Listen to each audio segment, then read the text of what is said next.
Welcome back to the Gold Rush Podcast. My name is Spencer Kane. That's my co-host Noah McMinn. And Notre Dame's 1-2. Sorry we didn't get a post up last week. I was out of town for work, but we're back this week, and we're going to react to the Purdue Notre Dame football game and preview a little bit of the Arkansas game coming up and kind of our thoughts. But let's start with just initial thoughts coming out of our first Notre Dame football win of the season. Sad to say that it's coming in week 3 for us, but hey, we got one. It wasn't pretty. What were your thoughts? So CJ Carr gets his first college win. That's always good.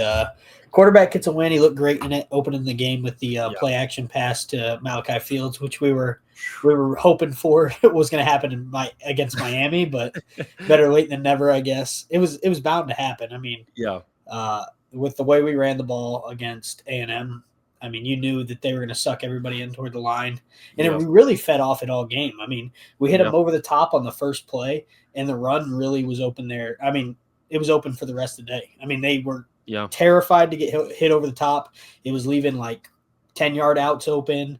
It was leaving like the hook curl open over the middle because those safeties just got out.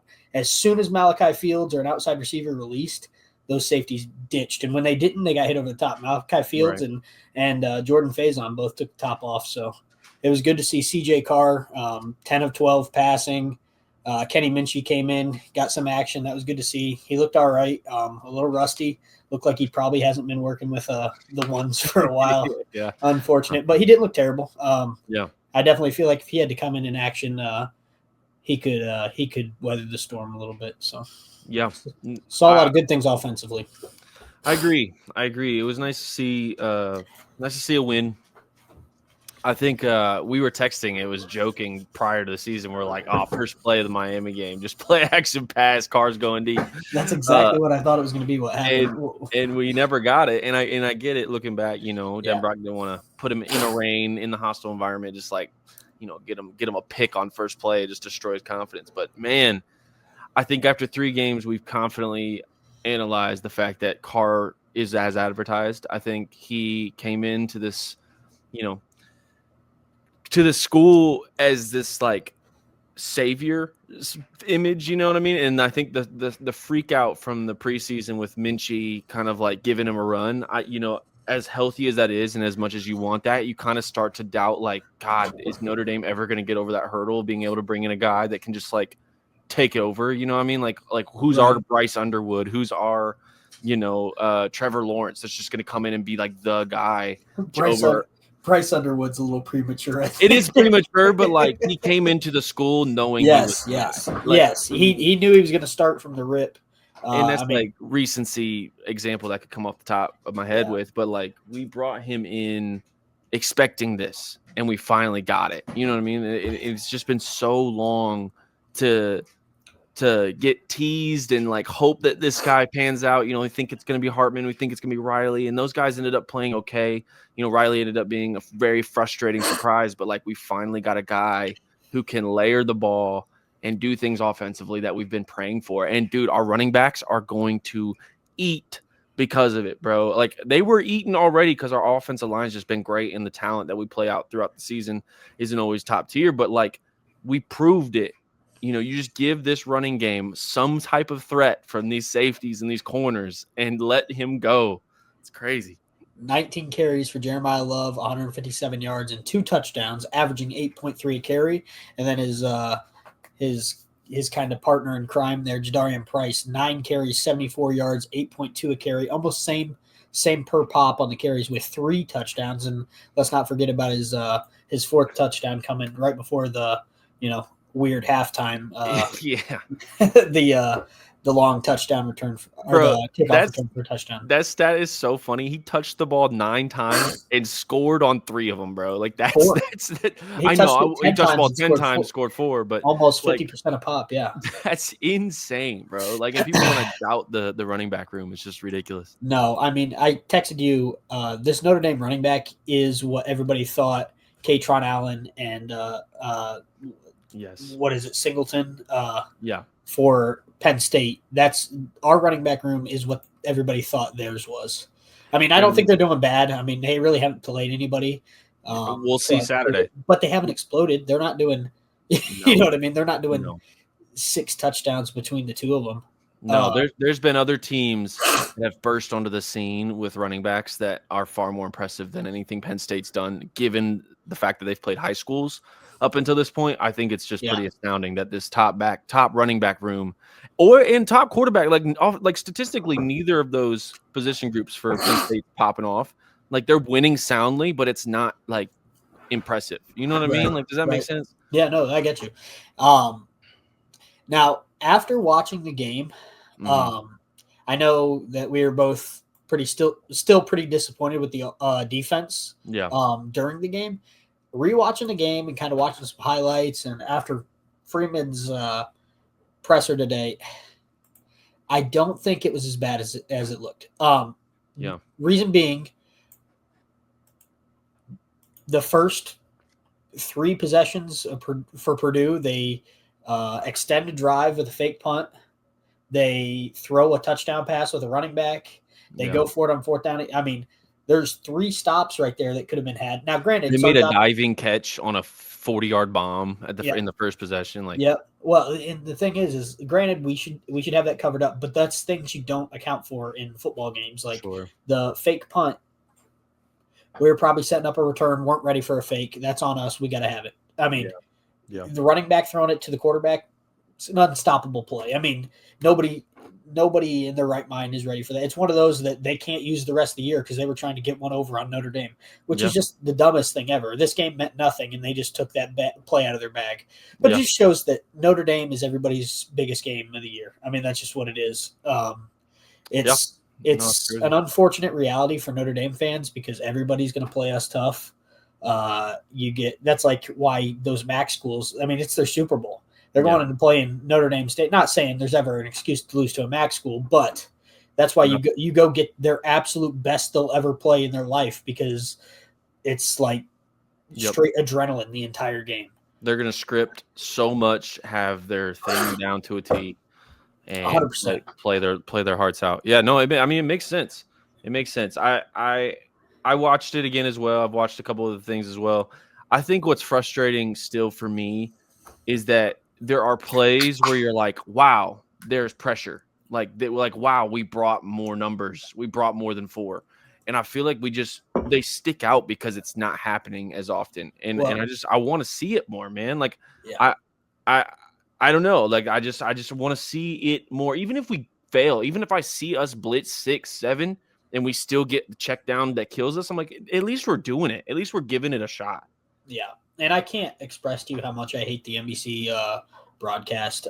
Dude. They put up a statistic showing that the pressure rate was about the same exact as it was last year, and the blitz rate and the zone coverage rate. The difference is we blew everybody out the second half of last season, and we were in no pressure zone coverage for the entire 4th quarter of most of those games. It completely skews the stats. Nobody – I mean, I don't know how anybody at NBC – decided to put that graphic up over 3 games when we were playing over 2 games when we played the 2 top 10 teams in the country. You're looking at number 2 and number 8. Is that where A&M is right now? Yeah. We should not. I guarantee you last year under Al Golden, if we played the number 2 team in the country and the number 8 team in the country, we are playing man coverage 75+% of the time, and we are putting pressure on well over 60% of the time. It's just the way Al Golden was. And if you wanted a more accurate statistic read, you'd got to go first half of last year. Like every game in the first half. That's the only way to properly diagnose that. Well, and then I saw people on Twitter, showing that and being like, "Oh, maybe Chris Ash isn't the problem." And I'm like, "Listen, I'm not saying fire Chris Ash. I also think we have an issue with our players.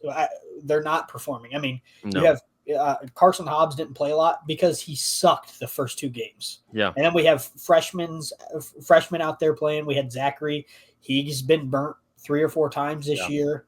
Dallas Golden looked good. I was happy with him. Tay Johnson looked great. Johnson's a dog. We know that. I'm ready to make him our next Leonard Moore type. Put the freshman out there. I will say this though. Stroman is leading our team. in tackles, but it's never good when Yeah, no, never, that's not a good thing. it's never good when your safety is. I But I see a will lot say of he's making the tackles. sure, Yeah, sure.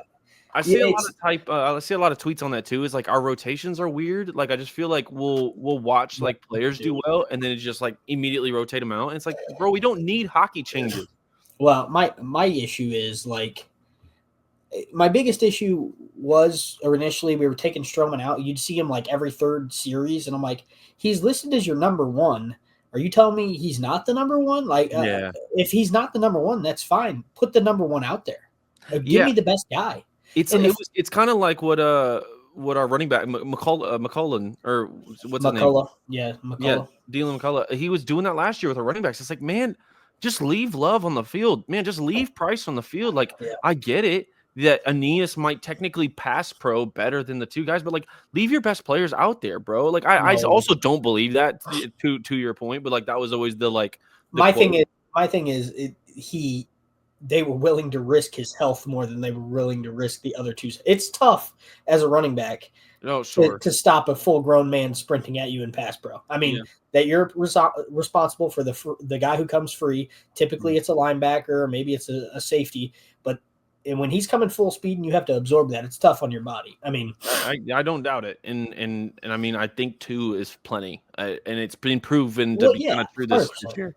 Well, you know what they're doing is they're not using the running backs in pass pro. They're running them out in a route. So if somebody blitzes and he comes free, then the running back's wide open. They don't have a guy to account for. True. That's true. And we have to And trust. it's probably also because Carr can actually diagnose that. Well, and toss it out. that sack he took, that strip sack he took for a turnover, he's got to get rid of the ball. I mean, Knapp didn't catch the blitzer at all, which that's on him. But you also got to realize that that's a tackle going up against a blitzing. I think it was a nickel.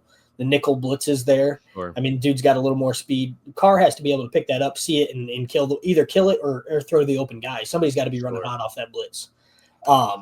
Sure. And that's just some of the things that from the game. And I mentioned NBC's broadcast. They are blatantly giving away our quarterback's hand signals to the receiver. We run a stutter on Faison's. Now I'm giving away. We run a stutter on Faison's touchdown. It's too late. He already commented on it. They slow-mo going. And then the announcer was like, and then here you see Carr's signal for stutter, which is just going to be a stutter and go. They've been killing him on that out route phase on all game, and then they decided to it's like, shut up, dude. You're our home broadcast. Like if this was on ESPN with an SEC, crew. I texted you about something else during the game. What else did I text you that pissed me off? I don't remember, dude. Their broadcast bothers me. It is what it is. I mean, it's cool to have the home broadcast, and I get that they're not supposed to be biased, but come on. I mean, that's kind of a no-no in general. You never see NFL broadcasts giving away hand signals to receivers, and if they pick that up in film, so be it. If they pick that up in whatever, it was what I was mad about is the feet. It was the same thing with the with Carr's feet. Now, granted, that's something that somebody's going to pick up in film, and I guarantee you A&M didn't pick up on it during the game because they're worried about a million other things than CJ Carr's feet per every play. Yeah. But for them to like slow motion show like if his foot is offset versus if they're square is a pass versus run, I'm like, dude, like you're giving away. I mean, you might as well go break down film with the opposing teams, man. I know. Well, okay, so I mean, obviously, reaction to the Purdue game. We're coming out of this game encouraged, concerned still. I mean, it's really kind of setting up this Arkansas game to be like a true make or break for this team because they're going to obviously have a lot more talent than Purdue. But I would say that they're still on a level where it's like, hey, we should handle these guys technically, and I think we have the more roster talent. But will we make the adjustments? I think our offense is going to be able to put up points on anyone. I don't think there's a single defense in college football that's going to keep our offense from scoring at least 28. And I still credit that Miami game to the fact that Denbrock didn't take the brakes off. I mean, he had training wheels on our quarterback and our running back. Dude, I was thinking about it the other day. I'm like, and even watching this Purdue game, he spammed runs the entire game. Like, had we just done some of that, man, in the Miami game, like, I get it. but like it's a raining game. Like just do what's expected and see what happens. We got the talent, but instead we got these offensive linemen pass proing every single time. And I'm like, I don't know the degree of like wear and tear on a run versus a pass, but I got to imagine they're at least a little bit more active on a pass pro, having to like slide out, kick out, take care of that type of thing. So I'm like, if we could have just given our guys a chance to run this offense as it is now, that Miami game looks differently. The whole season looks a little bit differently. Who's to know? Who's to say like the confidence coming out of that game affects things defensively? I don't know.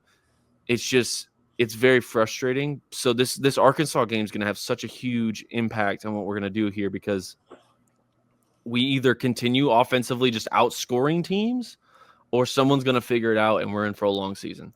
Yeah. So I texted you about this earlier. I think the way the season's setting up is it's like you kind of said, make or break. It's this team either has it figured out this week, mainly defensively. I think our offense is okay, and Arkansas's defense looks like a wet paper bag.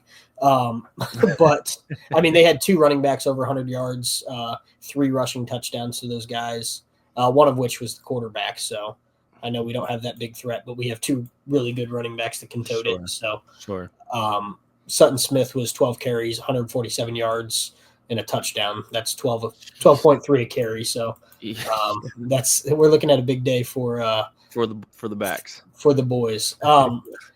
But what I'm saying is, for defensively, we're going to figure out real quick what we're working with, because if you continue to play this whole, hey, we got to execute better. Either one, we don't have the guys on roster that can do it, which would be incredibly sad, because you've been telling us for an entire year that we do.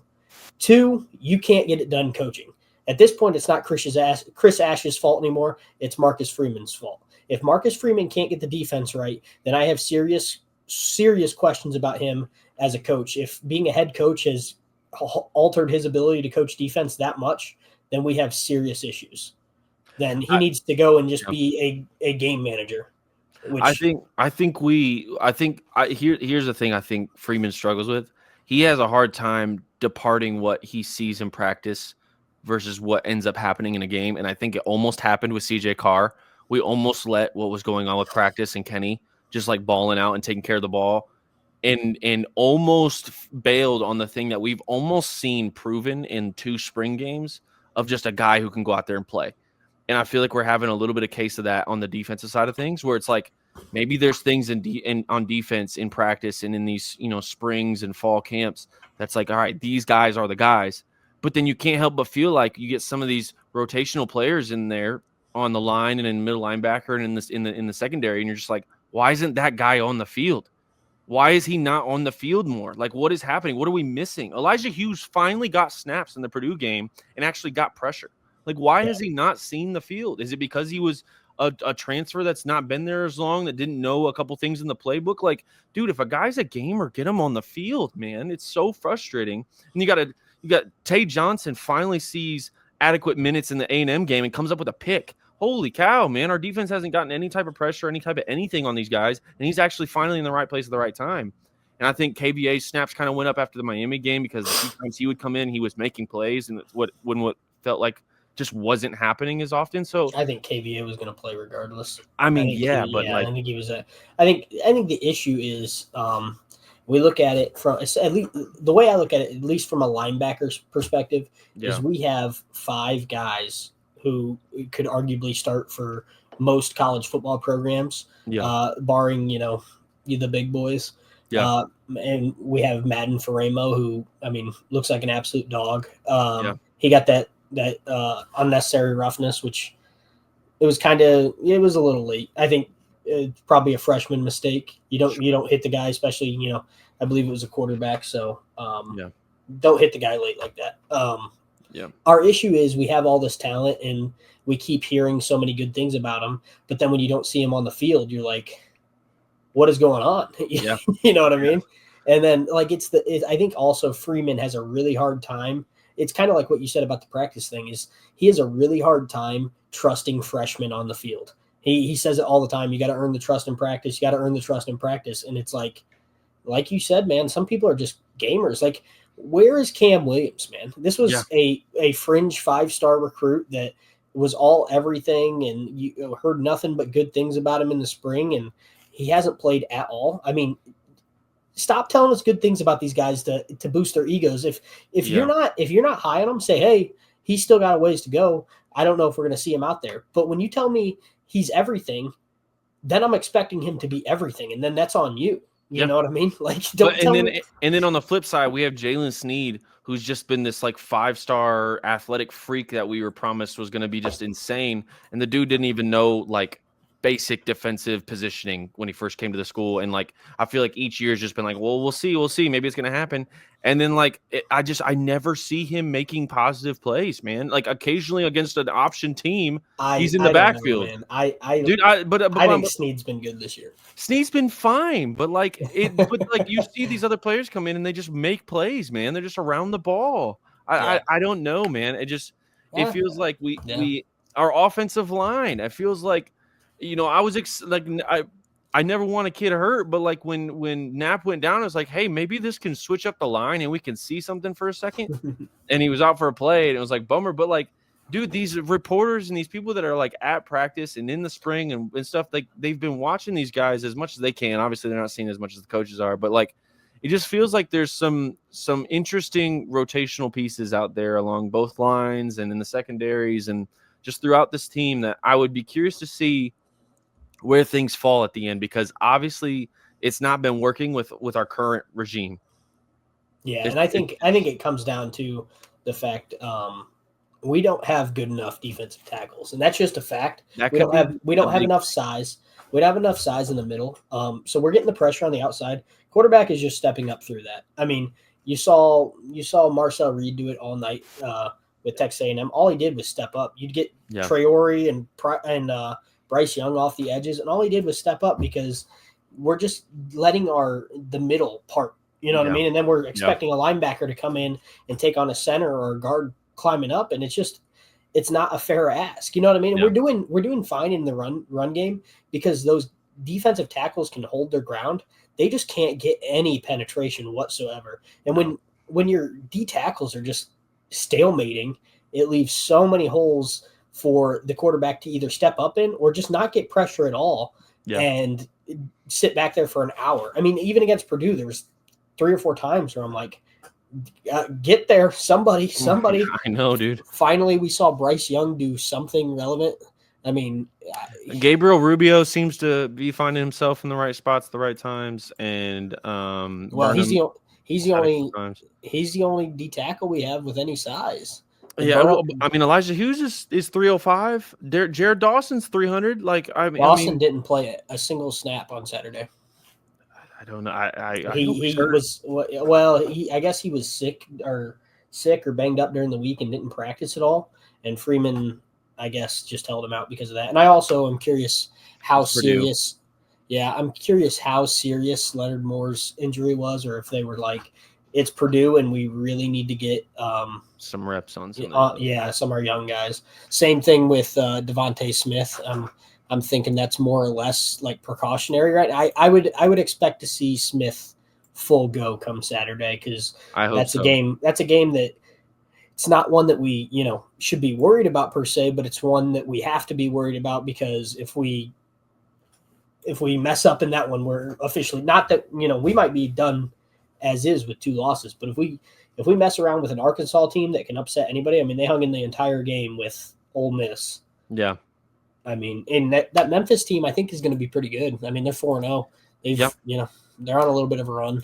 Per his presser today, if it's truly players and not coaching, and he's going to stand on that sentiment, let's see some different rotations. Let's see some different players in there at extended periods of time. Because like you can say it's players not executing, players not executing, doing this, doing that. It's like, well, then at what point do you sub someone out that's not executing for someone who might? Even though they may be not practicing as well as your starter, if they're not executing, make the move. If you're not going to make the move with the coaching staff, make the move on the field. Like I back it up. If it's not Ash and it's not an issue there and it's not an issue with the coaching and it's not an issue where you need to take over the play calling, then let's back it up, man. Let's get Gray off the field. Let's get Mark Zachary off the field. Put in Cree Thomas. Put in Dallas Golden. Put on all these other stud freshmen that all came in together. Let's give them a shot. Put in Jadon Blair. Where's he at? 6'4", 5-star dude, or high 4-star. I don't remember what his specific thing was, but 4-star. Holy cow, man! You said he was the second coming of Kyle Hamilton. Let's see him on the field then. Yeah, Kyle Hamilton was good enough to play. Yeah. Like if we're having this many issues, like I don't know, and we have no problem mixing people around positionally. I think Gray kind of played a little bit better when he wasn't having to play his typical position this past Saturday. And I'm curious if he maybe needs to be more of a nickel, or I think he's playing what? He's playing the field. He needs to be playing the boundary. Is that where Leonard's been at? Leonard has been following the number one receiver. So going forward, I don't think that was the case prior to this week. He did it against once Miami started burning us. He just stuck with Tony. And the same thing against A&M. I was at the A&M game. We haven't talked about it because we missed last week. But he was following. What's his name? Cravers? Or Craver. Concepcion. I believe he was following Craver. Or no, probably Concepcion because Craver was killing us. Well, he started following Craver because what happened is he got hurt, and I remember I was pointing to my buddy Kyle, who was sitting with me at the game, and I said it was Mark Zachary was on the field, and I was like, "That's a mismatch. That's not good." It was number one versus like 21 or whatever Mark Zachary's number. And the very next play was the play Craver took his top off. The TV copy was like, "Well, Mark Zachary comes in. Let's see if they attack the new guy first play." It's like, dude, shut up. I literally pointed to him, and he was like, Kyle said, "I can't wait to hear the breakdown of that on the Gold Rush podcast." yeah. The entire game, I was like, look at, and like Raritan would come open over the middle. I'm like, 9. And he's like, "You're seeing the field well tonight." I'm like, "Put me back there, bud." He's like, "Let me sling." He's like, "I got a podcast to talk about this shit." But no, it's I mean, going all that to say, if we don't have it figured out this week against Arkansas, I have serious doubts that we're going to get it figured out, and I have serious doubts not of Marcus Freeman as a head coach, but I have serious doubts of his ability to run his staff, because if you're continuing to let Chris Ash fail for the sake of letting him fail, then you're not doing him favors, you're not doing your team favors. And he's not doing himself favors, man. I mean, like, who knows how unrealistic that conversation starts to develop, and then Freeman's on a hot seat when he shouldn't be. He talked about in the press conference how they had an uncomfortable meeting, and I mean, nothing gets accomplished. Nothing gets accomplished until people feel uncomfortable, and that's just what it is. I mean, when you're sitting there saying, "Hey, things are getting noticed, and it might be my fault," that's when people start to take accountability. And he talked about people pointing fingers. It's hard not to point fingers. I mean, when you're hearing from everybody that Chris Ash is the problem, it'd be tough as a player to not be like, "Why the is Chris Ash still calling these plays?" Or it'd be hard to respect him at practice. And when you lose respect from your players, that hurts the program bad. Yeah, I agree, man. I agree. So Arkansas, obviously a little one of the most prolific offenses. Taylon Green is as dual threat as they come. He literally leads the team in rushing yards. It's Marcel Reed again. Like I don't know if they have the receiving weapons of A&M. I doubt it. I mean, they're playing well, but I don't think that they have one receiver. Omega Blake is. I mean, he's their everything. Solid. He's got over double the receptions of everybody on the team, almost double. Well, and what's crazy is their tight end is the second on the team with 5 receptions. Yeah, he's slipped out. He's slipped out a few times for the big play, but I mean, we have the linebackers to handle that. I'm not particularly worried about anybody's tight ends. My thing is our vulnerability at defensive back, but I think, like I mentioned, we're going to have Devontae Smith back. I think he'll be at full go. I would suspect Leonard Moore's at full go. They said he was questionable, and he originally was going to dress out, but after warm-ups, he ended up getting back in street clothes. But I suspect both those guys will be back, and we'll have our top defensive backs. And like I mentioned, it's now or never, and I think that Freeman 100% knows that. So we're not going to mess around with putting Zachary in unless We absolutely have to. I think the third guy here moving forward needs to be Golden, whether it be at either corner or at the nickel. Mm-hmm. He showed he can play the nickel a little bit. I think if you needed to do it, you could move Golden to the boundary and put Gray in the slot. I don't know that I'm in love with the Gray in the slot. I got to see him against a better receiver. I mean, we saw the experiment against Purdue. Not saying Purdue's receivers were nothing. The quarterback was all right. I was actually decently impressed with him. And that Tuggle kid from the out wide at Purdue is pretty solid too. He could probably transfer out somewhere else next year. Yeah, I mean, there's no reason why Purdue, in the world of the NIL, there's no reason why Purdue shouldn't have a team that wins 7 or 8 games. I mean, it's tough to compete in the Big Ten with the juggernauts, and then they should easily be sitting around Wisconsin level, though. I mean, like they have the history in the. I mean, you look at it though, and like some of these teams, you have Michigan State. What is the excuse for Michigan State not being relevant? I mean, I know they played relatively tight with USC. I think it also just shows that Lincoln Riley's defense is just awful. They gave up 33 points to a. I mean, I know you said you like Aiden Childs. I'm not sold on Aiden Childs. I think he's mid-tier at best, and maybe so. I think that entire offense is, I think they leave a lot to be desired. Sure, but I think you can't stop USC's offense either. I mean, they dropped 45 on a reputable team.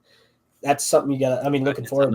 That's another top tier offense that we're perceiving to be possibly top 10 going into this year. And Jaden Mayava is pretty solid, and that's 3 weeks from now. I mean, we got Arkansas, Boise, then USC. I mean, if we can escape Arkansas, don't we have NC State before? Oh, right.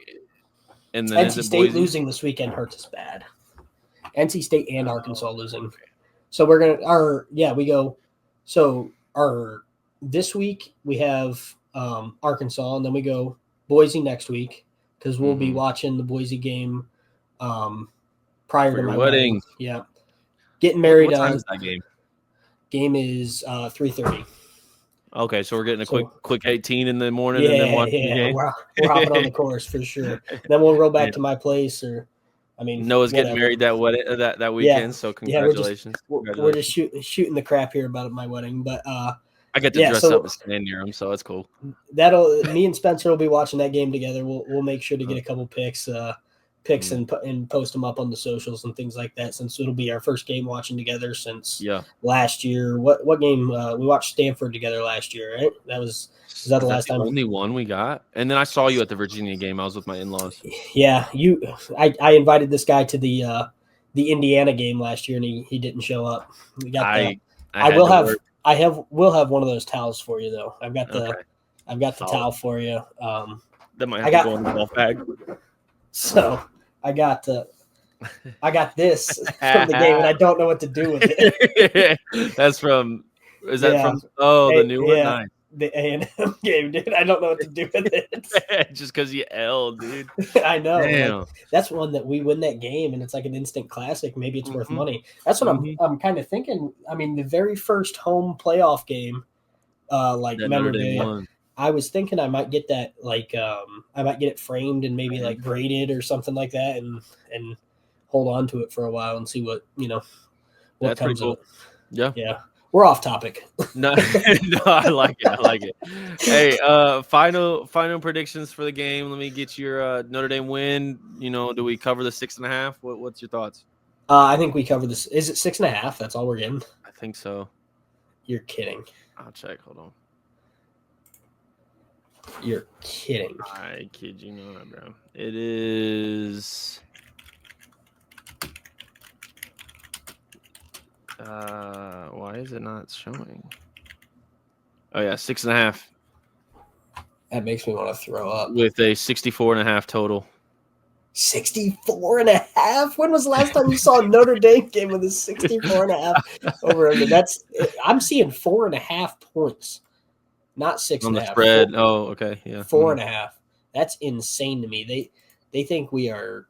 I mean, I mean, what can they say though? Like, I guess. Hey, dude, your defense hasn't shut down basically anyone. I think we cover that spread. You think we win by a touchdoan? I hope so. I hope so too. I'm just curious. I want you to say it. The way you said that. What? I want you to say it. I gotta believe it. What do you got in Florida State at Virginia? Florida State is only 6.5 point favorites at Virginia. Yeah, at Virginia, 7:00 kickoff on Friday night. I mean, I'd hope they cover that. I'm scared. Florida State's confuses me because they beat LSU they beat Alabama, and I don't know what Alabama is. And then they've had two nobodies. So we'll see this week against Virginia. Virginia is not the toughest opponent in the world, but they're at least reputable. And then we got TCU going to Arizona State, and Arizona State is a 2.5 point favorite. I'll take Arizona State to bounce back. All right. Houston, Oregon State. Houston is a 13.5 point favorite at Oregon State. Ain't gonna matter. Oregon State's buns. I'll take Houston. I'll take Oregon State to cover that spread. I'm gonna go Florida State to win and cover the spread, and I'm actually gonna take TCU to win that game at Arizona State. These are the Friday night games. Thursday night, Army goes to East Carolina and is a 5.5 point dog to East Carolina. I'll take East Carolina. Take East Carolina. Army's weird, man. They lost to an FCS school, and then they went and beat Kansas State. And Kansas State has a pretty good roster. I mean, they were preseason top 25. I mean, weird team. But we may hop on and do the Saturday matchups and give more in depth later this week if we have time. I know both of us have some busy schedules coming up, but if we get some time, we might hop on for 20 minutes and do an episode that we release on Saturday like we did a couple weeks ago. Again, sorry we missed last week.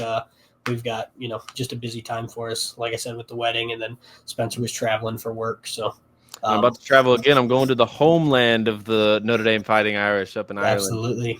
I actually had tickets to the Ireland game a couple years ago, and I couldn't end up getting I couldn't end up getting a flight over there for anything reasonable. It's pricey. Yeah. But thank you guys for tuning in. This is the Gold Rush podcast. We'll be back with you guys very soon. But hey, Irish got the win. Hopefully take care of business in Arkansas, and we can keep the season moving with some hope. We're not out yet. Can we believe? Can we believe yet? Kirk Herbstreit does. Okay. Kirk Herbstreit says 10-2. Notre Dame are in. Let's go. All right, we'll see you guys. My name's Spencer. That's Noah. See you guys next time.